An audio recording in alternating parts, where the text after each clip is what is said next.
The Galactic King was a tyrant whose name carried more weight than entire worlds. His throne was not carved from stone, but from the bones of conquered species, bleached white and polished until they gleamed beneath the cold light of alien suns. His empire stretched across countless systems, held together not by loyalty but by fear. Armadas darkened skies, legions broke civilizations, and every corner of the galaxy bent beneath his will. Where his shadow fell, hope perished. The king was not immortal, but the sheer force of his cruelty made him feel eternal. He ruled from a fortress world forged entirely of black alloy, a planet-sized citadel wrapped in defenses and drowned in despair of those brought before him.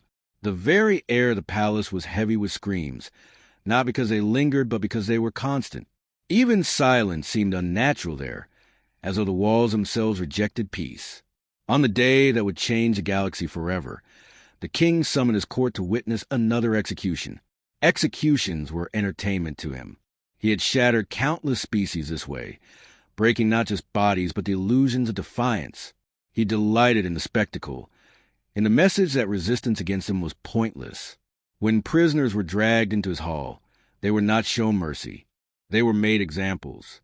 That day, the guards shoved forward a frail figure.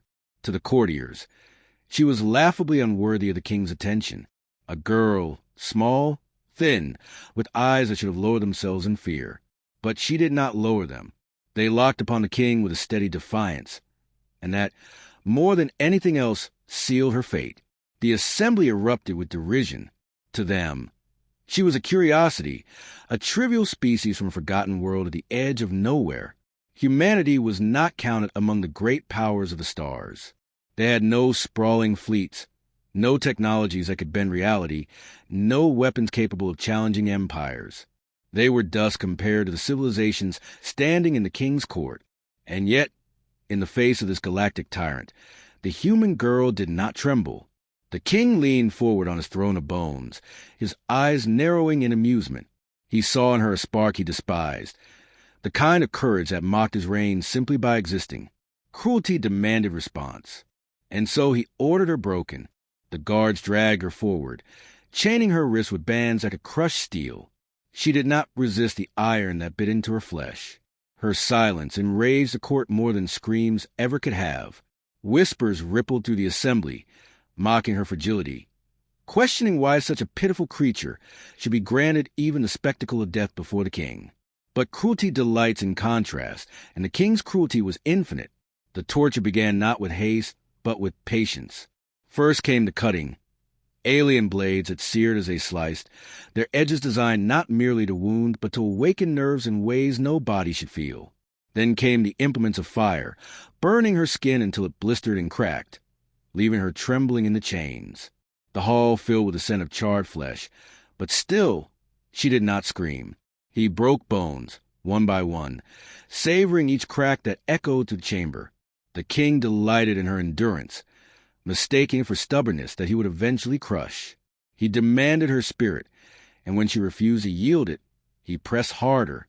Poison ran through her veins, toxins designed to unravel organs, each heartbeat tearing her apart from the inside. Hours passed. Her body was reduced to ruin, her skin torn, her breath ragged, her blood pooling on the stones beneath her. Even the spectators grew restless, for they had seen the strongest of warriors fall long before this point. Yet the human girl endured. She coughed blood, she staggered, but her eyes did not bow. At last, the king delivered the final stroke. A blade carved through her chest, piercing the heart that had refused to surrender. The light drained from her eyes. Her body fell still. The court erupted in mocking cheers, their derision echoing like a storm. Humanity had been weighed and found wanting. The king leaned back, satisfied. Another lesson taught, another defiance extinguished. The girl's broken form was left sprawled upon the stones, her blood dark and cooling. The guards dragged her corpse aside, intending to dispose of it with the countless others who had dared to defy him. 17 minutes passed. At first, no one noticed. The court moved on, their conversations already shifting to the next amusement, their laughter sharp and cruel. But the silence that fell was sudden and absolute. A guard dropped his weapon. the clatter echoing unnaturally loud in the vast chamber. The body on the stones twitched. Her fingers flexed, scraping against the floor.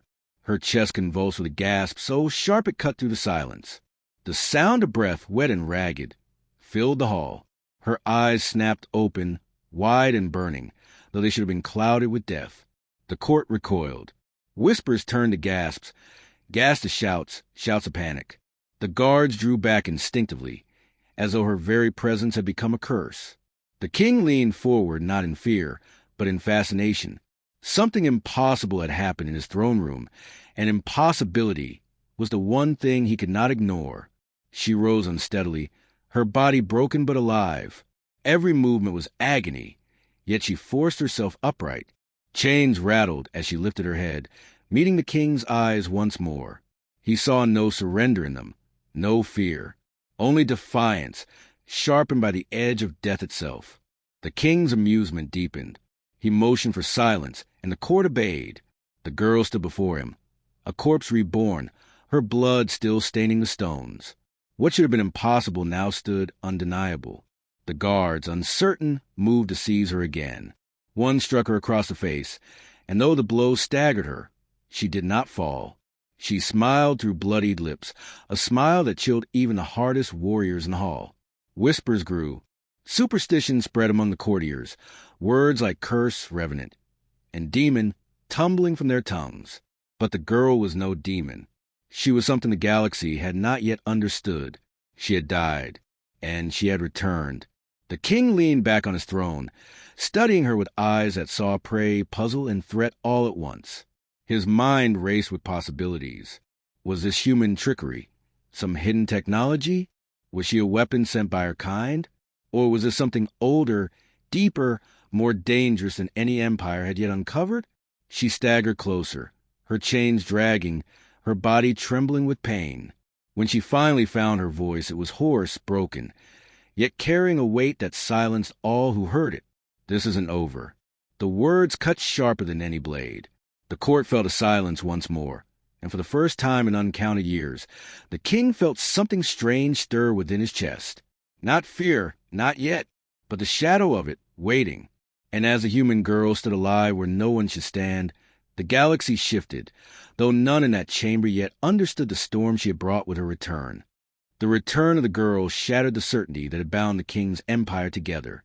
Word spread faster than fire in dry fields, racing from the throne world to the outer colonies, carried by the whispers of soldiers, servants, and slaves who had witnessed what should have been impossible. They spoke of a fragile human girl, tortured and broken before the king, who had died and risen again after 17 minutes of silence.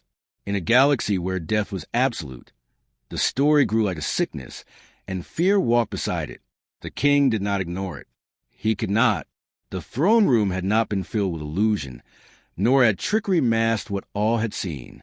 She had fallen, blood pooling beneath her, her chest still, her eyes dim, and then she had returned, dragging air into her ruined lungs as though death itself had faltered.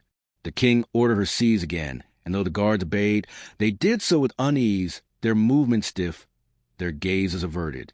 For even the most brutal of his soldiers were not untouched by superstition.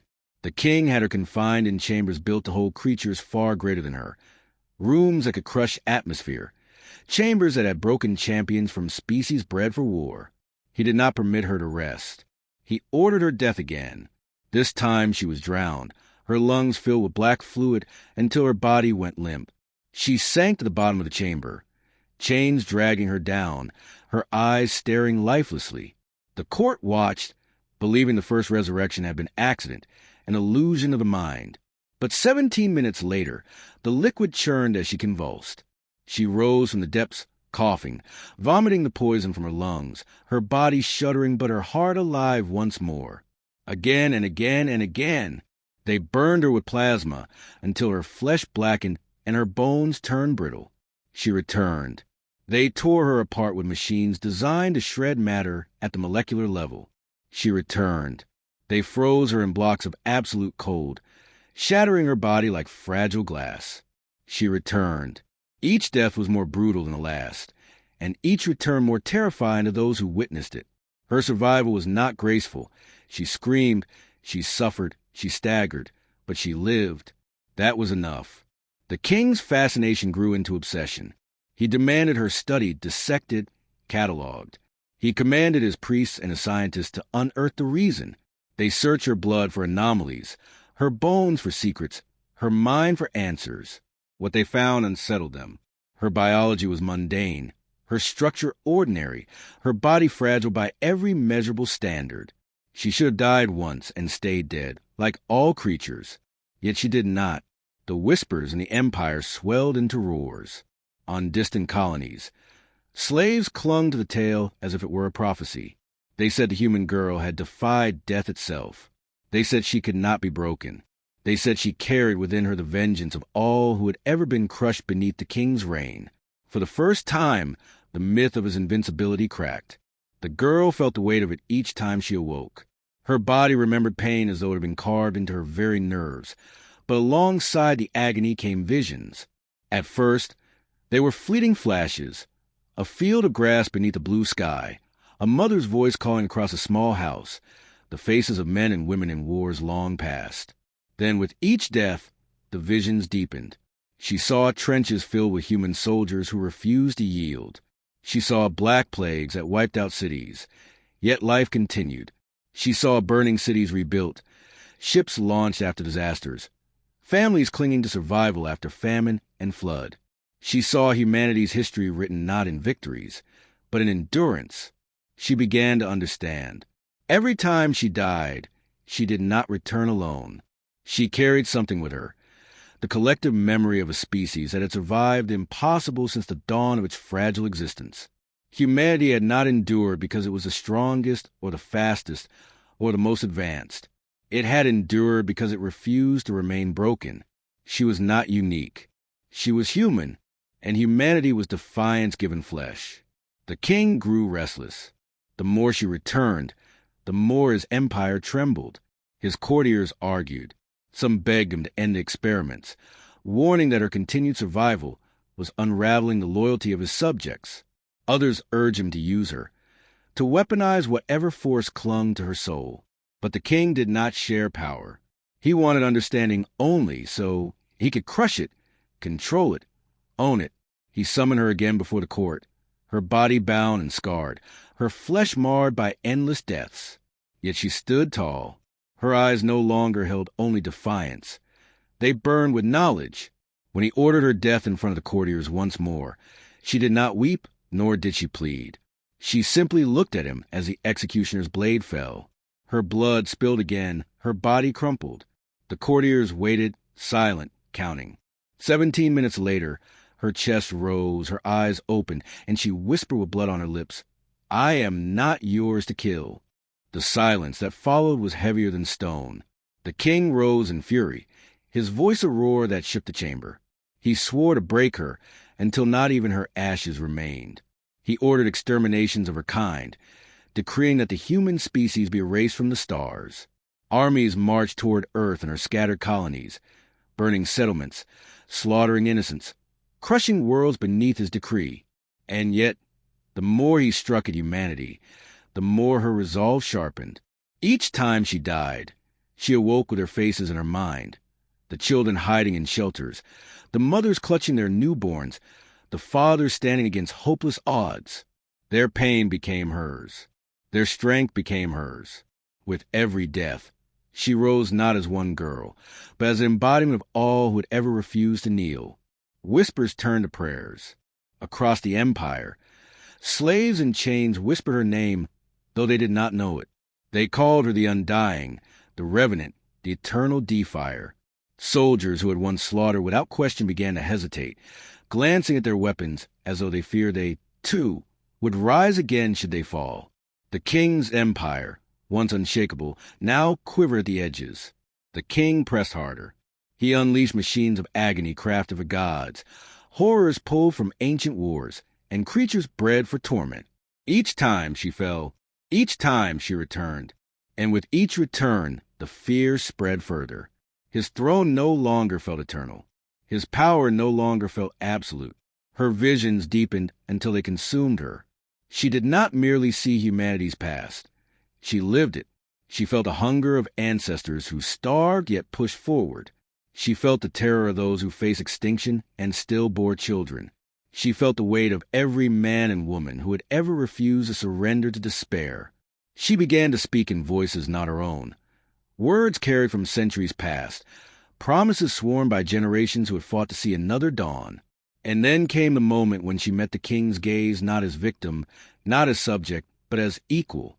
Her body was ruined, her breath ragged, but her voice was clear. I am every human who ever lived, and I will never stay dead. The empire trembled like a vast beast with a wound it could not heal. Whispers of the undying human spread faster than any fleet could travel, carried on the voices of slaves, soldiers, and citizens who had lived too long beneath the king's shadow. Entire worlds that had once obeyed in silence now spoke in secrets of a girl who defied death. No decree could silence the story, no massacre could erase it. Every time the king tried to bury it, the tale rose again, as unstoppable as the one who had given birth to it. The girl's body was a map of suffering, scarred by flames, shattered by blades, tore apart and pieced together by agony. Yet each wound became a symbol. She was no longer just a prisoner dragged before the king's court. She had become a living embodiment of defiance, her endurance speaking for every creature who had ever been broken beneath tyranny. She did not ask for followers, yet they came. She did not seek to inspire, yet she became the spark of rebellion. On distant planets, chains were shattered as slaves rose up with nothing but crude weapons, driven by the memory of her survival. They shouted that if one fragile human girl could stand against the king and return again and again, then no force in the galaxy could truly crush them. Armies that had once marched in unquestioning obedience faltered when ordered to slaughter. Captains turned their guns on overseers instead of rebels. Fear, once the king's greatest weapon, now gnawed his own throne. The king felt the rot in his empire, and he raged. His fury shook the very halls of his fortress. His voice thundered through entire star systems. He commanded fleets to burn worlds, order exterminations, decreed that every human colony be wiped from existence. Entire planets were set aflame in his desperate attempt to smother the rebellion before it spread further. Yet the harder he struck, the faster it grew, for every fire he lit became a beacon. Every massacre birthed new fury. His empire no longer feared him as much as it feared what he could not kill. The girl returned to his throne world not by choice, but because he demanded it. He would crush her before all, prove to the galaxy that even defiance could be erased. He unleashed weapons designed not for battle, but for annihilation. Creatures bred for slaughter were loosed upon her. Machines forged in ancient wars rose again to tear her apart. The king himself descended from his throne, determined to obliterate her with his own hands. She died countless times, each death more violent than the last. She was burned to ash, torn limb from limb, ground to dust beneath his power.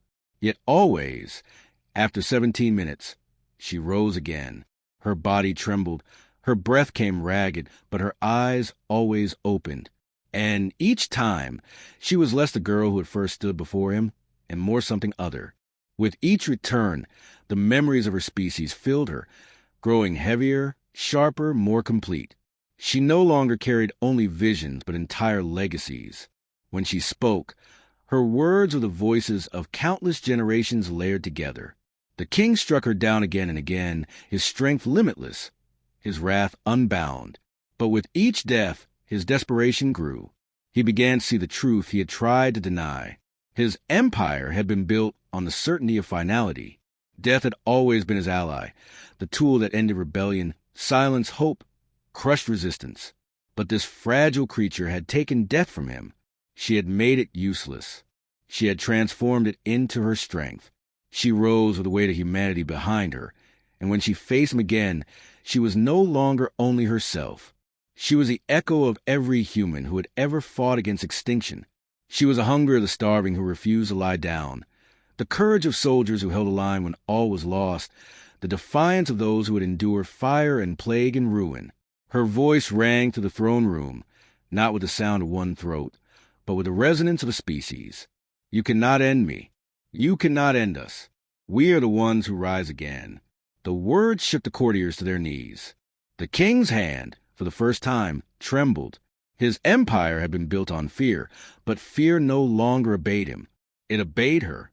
She advanced upon him. Though her body was broken, he unleashed the full weight of his power, but each blow meant nothing. He killed her, and she rose. He shattered her, and she returned. His cruelty became meaningless, his strength irrelevant, for nothing he did could silence her for more than moments. The court watched in horror as their master, the eternal tyrant, struggled against a girl who refused to stay dead. At last, she seized him. Her chains rattled as she dragged herself toward him, her hands locking upon him with the force of countless ancestors behind her. He tried to strike her down again, but his blows weakened as the truth crushed him. He would never win. For the first time, the king felt fear, true fear, the knowledge that his reign was ending not in conquest, not in war, but in defiance. She did not need weapons. She did not need armies. She was humanity, and humanity was endurance made flesh. She pulled him into her torment, forcing him to face the suffering he had inflicted, making him taste the endless cycle of death without the return that had saved her.